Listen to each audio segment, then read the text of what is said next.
나는 세상에 더 있지 아니하오나 그들은 세상에 있어 없고 나는 아버지께로 가옵나니 거룩하신 아버지여 내게 주신 아버지의 이름으로 그들을 보존하사 우리와 같이 그들도 하나가 되게 하옵소서. 내가 그들과 함께 있을 때에 내게 주신 아버지의 이름으로 그들을 보존하고 지키었나이다. 그 중에 하나도 멸망하지 않고 다만 멸망의 자식뿐이오니 이는 성경을 응하게 함이니이다. 지금 내가 아버지께로 가오니 내가 세상에서 이 말을 하옵는 것은 그들로 내 기쁨을 그들 안에 충만히 가지게 하려 함이니이다. 내가 아버지의 말씀을 그들에게 주었사오매 세상이 그들을 미워하여 싸우니 이는 내가 세상에 속하지 아니함 같이 그들도 세상에 속하지 아니함으로 인함이니이다. 내가 비옵는 것은 그들을 세상에서 데려가시기를 위함이 아니요 다만 악에 빠지지 않게 보존하시기를 위함이니이다. 내가 세상에 속하지 아니함 같이 그들도 세상에 속하지 아니하여 싸움나이다. 아멘. 네, 오늘은 요한복음 17장 11절부터 16절까지의 말씀입니다. 요한복음 17장은 겟세마네 동산에서 예수님이 하나님께 올려드린 기도입니다. 어제 이어서 기도의 두 번째 내용인데 이 기도의 두 번째 내용에는 예수님이 우리 인간들을 향한, 특별히 그리스도인들을 향한 뜻을 갖고 하나님께 기도를 올리고 있습니다. 쉽게 표현하면 하나님께 기도하는데 그 기도의 내용이 바로 우리를 향한 예수님의 계획이라는 것이죠. 여러분, 우리는 주기도문에서 뜻이 하늘에서 이루어진 것 같이 땅에서도 이루어지이다, 이런 고백을 올려드립니다. 핵심적인 기도죠. 하늘 아버지의 뜻이 내 삶을 통해 이루어지게 하옵소서. 그 내용 아니겠습니까?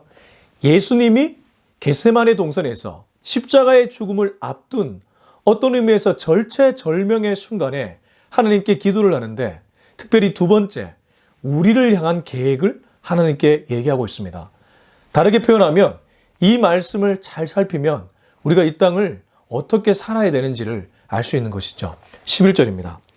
나는 세상에 더 있지 아니하오나 그들은 세상에 있어 없고 나는 아버지께로 가옵나니 거룩하신 아버지여 내게 주신 아버지의 이름으로 그들을 보존하사 우리와 같이 그들도 하나가 되게 하옵소서. 굉장히 중요한 기도의 내용입니다. 예수님이 기도할 때에 이렇게 얘기하시죠. 나는 세상에 더 있지 않고 그러나 저들은 세상에 있다. 예수님은 비록 십자가의 죽음을 맞이하시고 부활하시지만 결국 하늘로 승천하십니다. 더 이상 제자들과 예수님을 따르는 무리들과 함께 있을 수 없었던 것이죠. 물론 그분은 떠나시면서 보혜사 성령을 약속하셨고 성령께서 찾아오셨습니다. 지금 저와 여러분도 성령과 동행하고 있습니다.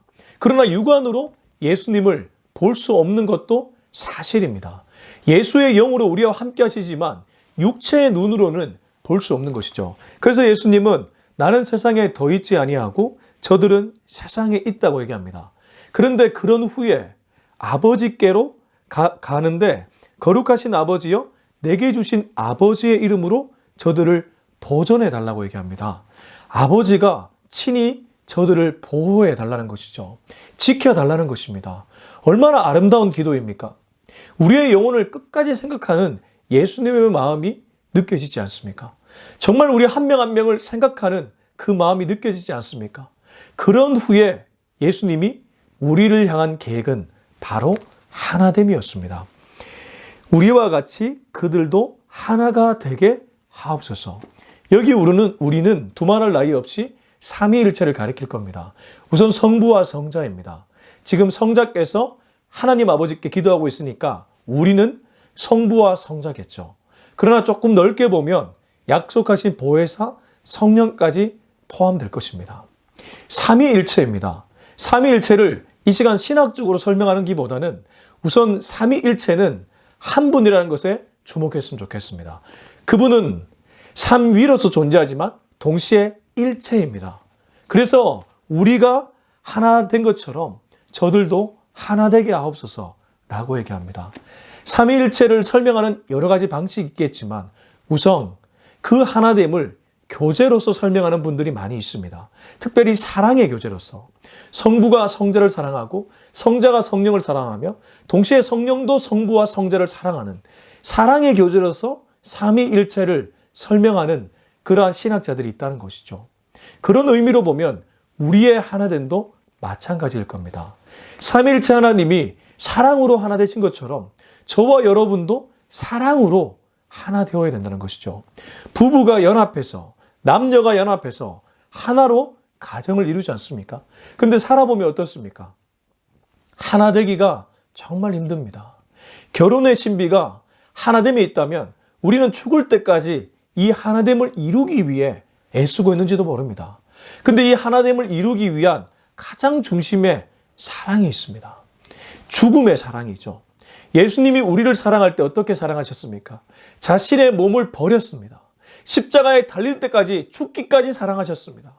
그래서 정말 이 말씀이 우리 삶에 이루어지려면, 우리가 사랑으로서 하나 되려면 결국 내가 죽어야 되는 것이죠. 저는 사실 목사님들의 설교를 들을 때 죽어야 된다는 말이 참 불편했습니다. 신학생일 때도 그랬고 청년일 때도 그랬고 지금 목사가 되어서도 여러분께 이 메시지를 던지고 있음에도 불구하고 사실은 불편합니다. 그런데 이게 정답입니다. 여러분, 길은 없습니다. 죽어야지만 사랑이 이루어집니다. 사랑의 완성은 죽음이라는 것이죠. 근데 죽으면 하나님께서 살려주십니다. 그리고 죽음으로써 하나가 될 수 있습니다. 죽지 못해 싸우고 죽지 못해 갈라지는 것이죠. 왜 정치가 양당으로 갈라져 있습니까? 물론 다당으로 갈라져 있기도 하지만 크게 보면 대한민국 정치, 아니 전 세계적으로 보면 양당으로 갈라져 있지 않습니까? 누가 죽습니까? 죽지 않습니다. 서로 자신이 옳다고 생각합니다. 죽는 분이 성숙한 사람인데 죽지 않습니다. 죽으면 진다고 생각하기 때문입니다. 그러나 예수님은 죽으셨습니다. 십자가에서 죽으셨습니다. 저와 여러분 때문에 죽으셨습니다. 그래서 예수님은 우리에게 겟세마네 동산에서 기도하면서 이렇게 얘기하고 있습니다. 우리가 하나 된 것처럼 저들도 하나 되게 하옵소서. 이 말씀을 무겁게 받아들이고 쉽지는 않겠지만 그래도 실천하기 위해 애쓰는 저와 여러분이 되었으면 좋겠습니다. 12절입니다. 내가 그들과 함께 있을 때에 내게 주신 아버지의 이름으로 그들을 보존하고 지키었나이다. 그 중에 하나도 멸망하지 않고 다만 멸망의 자식뿐이오니 이는 성경을 응하게 함이니이다. 예수님은 우리를 지키기 위해 참 많이 애쓰셨습니다. 내가 그들과 함께 있을 때에 내게 주신 아버지의 이름으로 그들을 보존하고 하나님 아버지의 이름으로 제자들을, 예수님을 따르는 무리들을 지키기 위해 애쓰셨습니다. 오죽하면 찾아가셔서 건져내시고 치유하시고 또 열병을 떠나게 하시고 눈먼 자를 눈뜨게 해주시고 안전뱅이를 일으켜 주시고 그런 일을 하셨겠습니까? 오병이어를 통해 기적을 보여주셨겠습니까? 물 위를 걸으면서 베드로를 건져주셨겠습니까? 이 모든 일들은 결국 예수님을 따르는 제자들을 지키기 위함이었습니다. 근데 그것이 자신의 영광이 아니라 아버지의 이름으로 보존하셨던 것입니다. 항상 아버지께 영광 돌리는 일을 하기 위해 애쓰셨던 것입니다. 그런데 그 뒤에 보면 다만 멸망의 자식은 어떻게 할 수 없었다고 얘기합니다. 이것은 바로 성경을 응하게 하는 것이었죠. 어떤 의미에서 선택된 백성들을 지키셨던 것이죠. 예수님은 십자가에 죽으셨습니다. 근데 예수님을 믿지 않는 사람들을 위해서 어떻게 할 수는 없었던 것이죠. 우리에게는 하나님이 주신 믿음이 있습니다. 믿음은 분명히 선물입니다. 그러나 이 선물이 너무나 귀한 것입니다. 그래서 지금도 예수님은 하나님 보좌 우편에서 저와 여러분을 지켜주고 있습니다. 그분의 이름을 믿고 그분을 따르는 사람들을 지켜주고 있다는 것입니다. 13절입니다. 지금 내가 아버지께로 가오니 내가 세상에서 이 말을 하옵는 것은 그들로 내 기쁨을 그들 안에 충만히 가지게 하려 함이니이다. 예수님이 우리에게 원하는 것은 두 번째로 기쁨이었습니다. 첫 번째가 하나됨이었다면, 사랑으로 하나 되기를 원했다면 두 번째는 기쁨이 충만하기를 원하셨습니다. 이 말씀을 얼핏 들으면 이러한 반감이 생길 수 있습니다. 내 삶에 지금 기뻐할 영역이 아무것도 없는데 기뻐하라고 하면 그건 폭력이 아닐까? 저도 가끔 이런 생각했습니다. 참 어렵게 살아온 가정환경, 그게 경제적으로 어려운 것뿐만 아니라 부모의 갈등이라든가 부모 자식 간의 갈등이라든가 대화가 통하지 않는 사람과 살다 보면 얼마나 답답하고 불행하겠습니까? 그런 사람에게 기뻐하라, 항상 기뻐하라, 쉬지 말고 기도하라, 이런 말씀 와닿지 않을 수 있다는 것이죠. 그런데 지금 예수님은 이렇게 얘기합니다. 지금 내가 아버지께로 가오니 내가 세상에서 이 말을 하옵는 것은 그들로 내 기쁨을 그들 안에 충만히 가지게 하려 함이니이다. 우리의 기쁨의 충만함은 우리의 기쁨이 아니라 예수님이 먼저 가지셨던 기쁨입니다. 예수님의 기쁨으로 우리가 충만하기를 원한다는 것이죠. 자, 그러면 분명해지는 것이 있습니다. 환경으로 인한 기쁨이 아니라는 것입니다. 내 기도 제목이 응답되어서 기뻐하는 것이 아니라는 것이죠. 예수님이 말하는 기쁨은 예수님이 가지셨던 기쁨입니다. 여러분, 예수님은 무엇 때문에 기뻐하셨을까요? 예수님이 어떤 일을 하셨을 때 기쁘셨을까요? 다른 것 아닙니다. 우리의 영혼이 예수님께로 가는 것, 우리의 영혼이 하나님께로 가는 것, 바로 그 모습을 보면서 그분은 기뻐하셨습니다. 그러면 우리의 기쁨이 충만하려면 어떻게 해야 될까요? 어제보다 오늘, 오늘보다 내일 주님께로 더 가까이 가면 우리는 예수님이 누리셨던 기쁨을 누릴 수 있게 됩니다. 다른 말로 예수님과 친밀하면 거기서 오는 기쁨이 있다는 것이죠. 예수님의 말씀과 친밀하면 거기서 오는 기쁨이 있다는 것입니다. 예수님의 영과 친밀하면 거기서 오는 기쁨이 있다는 것입니다. 이거는 영혼의 기쁨입니다. 영혼의 기쁨만이 영원한 기쁨이 될 수 있습니다. 영혼의 기쁨만이 환경의 기쁨이 아니라 환경을 뛰어넘는 기쁨이 될 수 있다는 것입니다.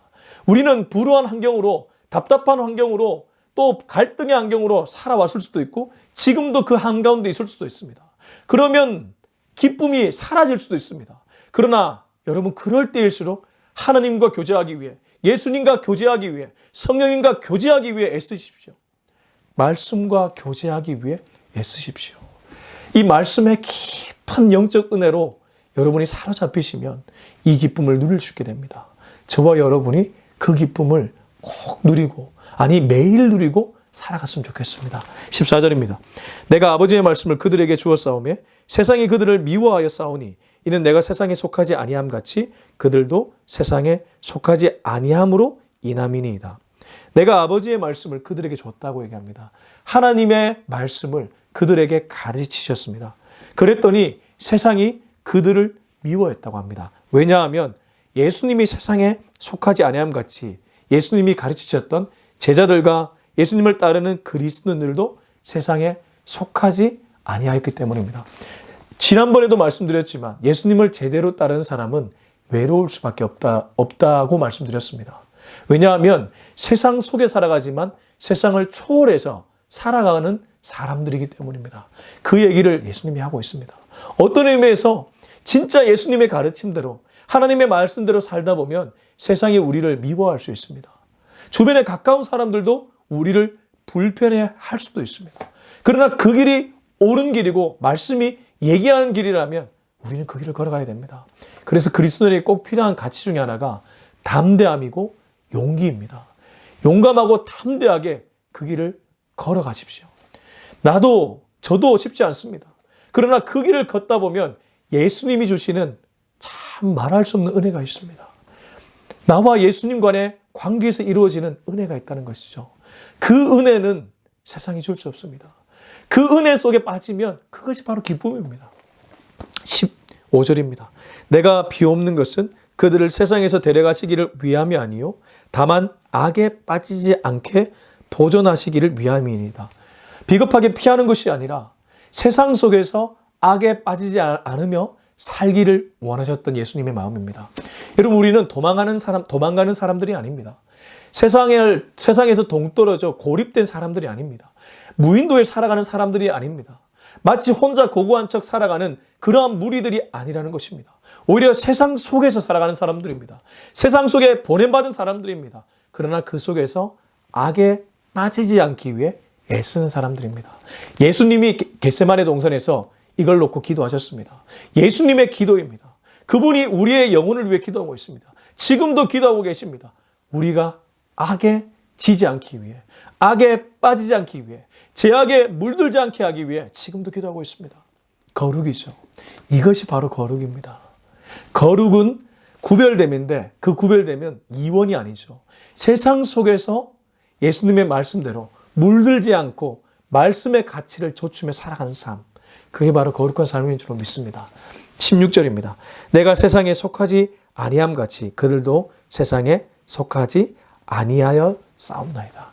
한 번 더 언급해주고 있습니다. 구별된 인생으로 살아가기를 원하셨던 것이죠. 정리하면 이렇습니다. 예수님이 우리를 위해 기도했던 두 번째 이 기도의 내용에는 우리를 향한 계획이 있으셨습니다. 우리를 향한 계획, 크게 보면 세 가지입니다. 사랑으로 하나 되기를 원하셨습니다. 영혼의 기쁨을 매일 누리기를 원하셨습니다. 예수님의 기쁨으로 우리의 기쁨이 충만해지기를 원하셨던 것이죠. 그리고 마지막 세 번째는 구별된 인생. 세상 속에서 살아가지만 세상에 속하지 않게 살아가는 거룩한 인생이 되기를 원하셨습니다. 어떤 의미에서 사랑, 기쁨, 거룩, 이 세 가지가 바로 예수님이 우리에게 원하는 삶의 가치인지 모르겠습니다. 여러분 지금 사랑하며 살아가고 있습니까? 여러분은 지금 기뻐하며 살아가고 있습니까? 여러분은 지금 거룩함을 향해 나아가고 있습니까? 우리 자신에게 이 말씀을 적용해서 사랑하며 살아가고 기뻐하며 살아가며 거룩하게 살아가는 저와 여러분이 될 수 있길 예수님의 이름으로 축복합니다. 기도하겠습니다. 이 시간 기도할 때 하나님 아버지, 오늘 말씀을 통해서 예수님의 기도를 보았습니다. 우리를 향한 예수님의 계획을 보았습니다. 뜻을 보았습니다. 사랑하며 살게 하여 주옵소서. 기뻐하며 살게 하여 주옵소서. 거룩하게 구별되어 살게 하여 주옵소서. 우리 이 기도 제목 가지고 다 같이 주님의 이름 한번 찾고 기도하도록 하겠습니다. 주여! 하나님 아버지, 오늘 예수님의 겟세마네 동산 기도의 두 번째 내용을 보게 되었습니다. 우리를 향한 기도였습니다. 우리의 영혼을 위한 기도였습니다. 우리를 향한 예수님의 계획이셨습니다. 그분의 뜻이셨습니다. 사랑하며 살게 하여 주옵소서. 거룩하게 살게 하여 주옵소서. 기쁨으로 살아가게 하여 주옵소서. 내 삶에서 사랑이 떠나가지 않도록 도와주시고 기쁨이 떠나가지 않도록 도와주시며 거룩이 떠나가지 않도록 도와주시옵소서. 그래서 주님 앞에서 사랑으로 살아냈다고 고백하는 인생 되게 하시고 기쁨으로 살아냈다고 고백하는 인생 되게 하시고 특별히 구별된 인생, 거룩한 인생으로 살아냈다고 고백하는 우리 모두 되게 하여 주시옵소서.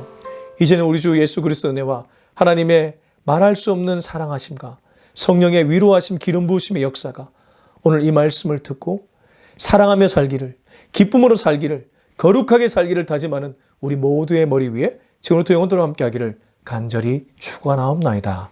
아멘.